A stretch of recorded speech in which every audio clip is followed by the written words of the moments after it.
नमस्कार मित्रों, जय महाकाल आयुर्वेद। आज हमारा माँ नौवीं का 5वां दिन है और इस 5वें दिन में मैं एक बहुत महत्वपूर्ण जानकारी आज आपको दूंगा जो किसी किताब में नहीं मिलेगी। ये मैं जो भी देता हूँ मित्रों, ये बड़ा संभाल के रखिए। ये बहुत दुर्लभ चीज़ें हैं। ये माँ गंगा और माँ नर्मदा के, खास करके माँ नर्मदा के किनारे बहुत रहा मैं।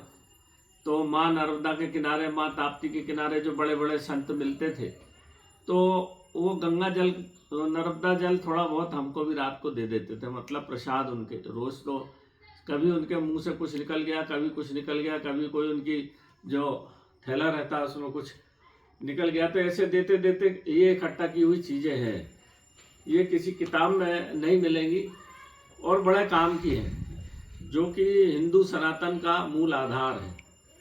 हम बहुत सारी चीज़ों में, बहुत सारे कर्म कांडों में मूल आधार को हम भूल गए, और मूल आधार को भूल जाने की वजह से हमारे सब काम बिगड़ते हैं। आप खूब, कई लोग बोलते ना, खूब पूजा पाठ करा ली फिर भी परेशान है, लड़का की शादी नहीं हो रही, लड़की बीमार है, डाइवर्स हो गया, या तमाम बीमारियां जा नहीं रही हैं।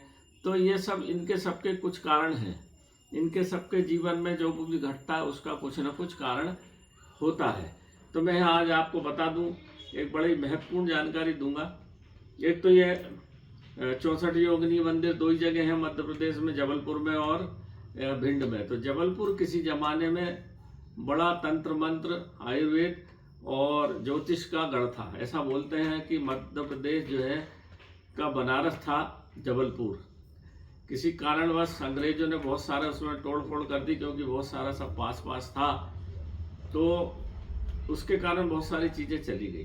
तो योगनियाँ जो होती ना, ये जैसे 8 देवी और एक मुख्य देवी 9, और एक एक की 8-8 देवियाँ होती। इस प्रकार से 8 8 64 होती है। उन लोगों ने पूछा था तो मैं बता दे रहा हूँ। और जैसे आपने MBBS कर लिया, MD कर लिए, फिर हार्ट स्पेशलिस्ट अलग, मेडिसिन स्पेशलिस्ट अलग, कान स्पेशलिस्ट अलग, दांत स्पेशलिस्ट अलग, पेट स्पेशलिस्ट अलग, न्यूरो सर्जन अलग, दिमाग के अलग, पागलपन के अलग, साइकोलॉजिस्ट अलग। इस तरह से जो अलग अलग विभाग थे ना, ऐसे ही एक देवी की 8 देवी, और 8 देवी ने फिर अपने इन विभागों में 8-8 देवी, एक देवी के 8-8 होकर 8 8 64 बांट दिए, ताकि जो तंत्र में सिद्धियां करते हैं, जिसको एक विशेष किसी विषय पर तंत्र, इसका बहुत गुण विज्ञान है पूरा लिखित 64 योगिनियों का, कि क्यों योगिनी किसके लिए सिद्ध की जाती है। तो आपको एक देवी सिद्ध करने की अपेक्षा एक योगिनी सिद्ध कर लेंगे जो जल्दी हो जाती है, और फिर आपके काम बनने लग जाते हैं। बहुत सारे महात्माओं को, बहुत सारी अपने अपने योग्यता के आधार पर गुरु की कृपा से, गुरु के सानिध्य में योगिनियाँ सिद्ध कराई जाती थी, पहले भी, अभी भी है, कराई जाती। तो ये 2 64 योगिनी मंत्र थे। ये यंत्र, बिना यंत्र के काम होता नहीं। एक ये कहीं जा रहे हैं बाहर, एक ही है ये देख, ये अभी सूर्य ग्रहण में निर्मित किए हैं, और दूसरे दिन से नवरात्र थी और बड़ा अमावस की पास से ले दिए। तो ये 2 आपके ये हो गए। अब अपन मुख्य बात करें कि आपकी, जब भी आप किसी पूजा पाठ पे बैठते हैं तो पंडित जी बोलते हैं गोत्र बताइए, तो गोत्र तो बता देते आप। फिर कुल देवी कुल देवता का प्रश्न आता है। कुल देवी और कुल, पहले तो समझिए कुल क्या होता है।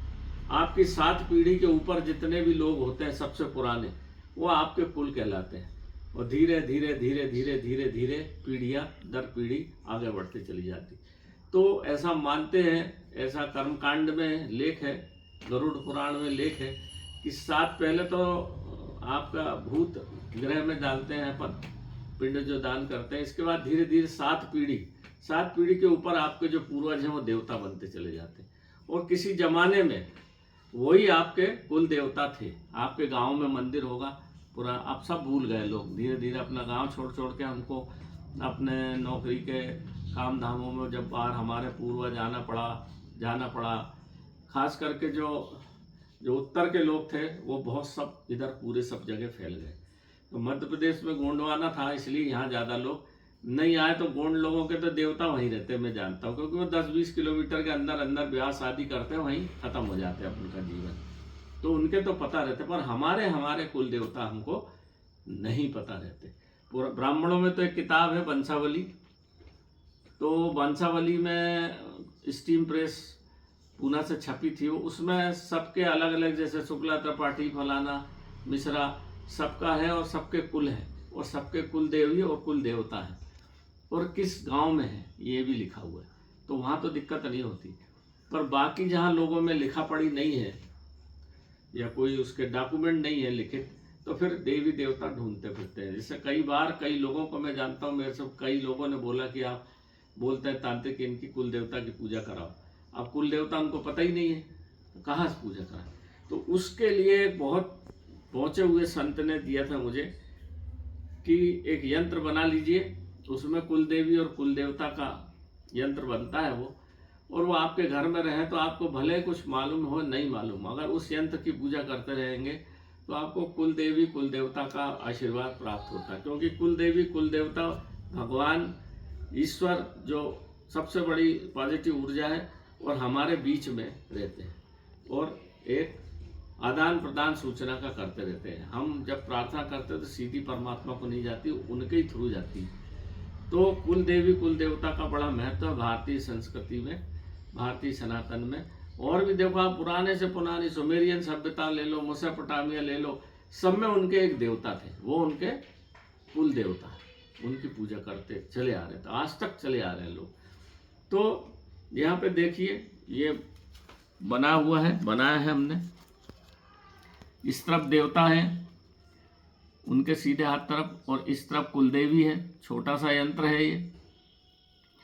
सबसे बड़ी विशेषता यह है कि इसको बनाने का अधिकार जो गायत्री जिसको सिद्ध है, गायत्री पीठी, और जो अपना धर्म से अपना नियम धर्म जो है वो पालन जिसने किया हो, मांसाहार, पर स्त्री परिगमन, शराब ये नहीं किया हो, उसको भी बनाने का अधिकार है। क्योंकि ये इसमें कुल देवी कुल देवता है ना, गायत्री में सब कुछ है।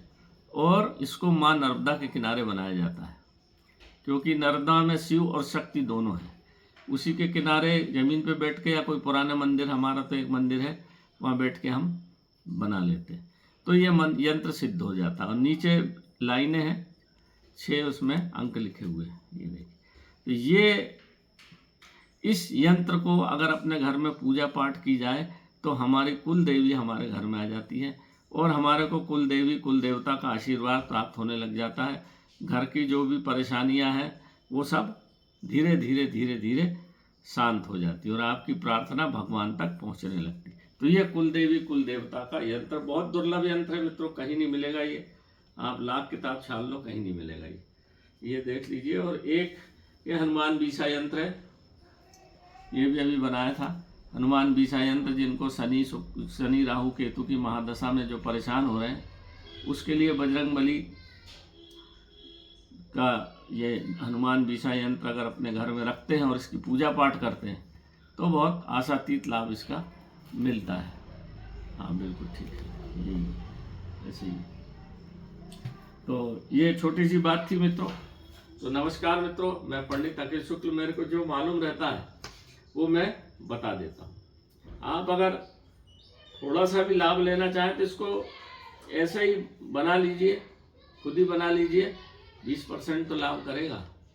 और इसको रखिए, वो बनाइए। थोड़ा सा कठिन है, थोड़ा सब चीज़ों का नियम धर्म पालन करके बना के फिर हवन पूजन पाठ करना पड़ता है गायत्री का, और बच्चियों को दान अक्षरा देना पड़ता है। एक बार और पास से बता दो ताकि अगर आप खुद बनाना चाहें तो बना लें, इसके अंक दिख जाएं। इसमें है कुछ नहीं, मैं बता देता हूँ। इसमें लिखा है 1, 3 और 2, और ये देख लीजिए मैंने बताया था ना आपको, उल्टा त्रिकोण जरूर बने रहेगा। ऊपर लिखा है कुल देवता का यंत्र, और ये कुल देवी यहाँ श्री लिखा हुआ है, और ये गोला जिसमें डबल है, और ये नीचे 1 2 3 4 5 6 खाने हैं। 6 खाने में ऊपर 0 और नीचे 1, ऊपर 0 नीचे 1, ऊपर 0 नीचे 1, और कुछ भी नहीं है इसमें, बस इतनी सी चीज़ है। तो नमस्कार मित्रों, बस अश्वगंध होना चाहिए, अश्वगंध सही होना चाहिए। उसमें आपका केसर, कस्तूरी और गोलोचन, अगर तगर, ये पूरी 8 चीज़ें जो है ना, रक्त चंदन चंदन, तब बनता है, ये नहीं तो नहीं बनेगा। तो नमस्कार मित्रों, जय माँ काल। आयुर्वेद।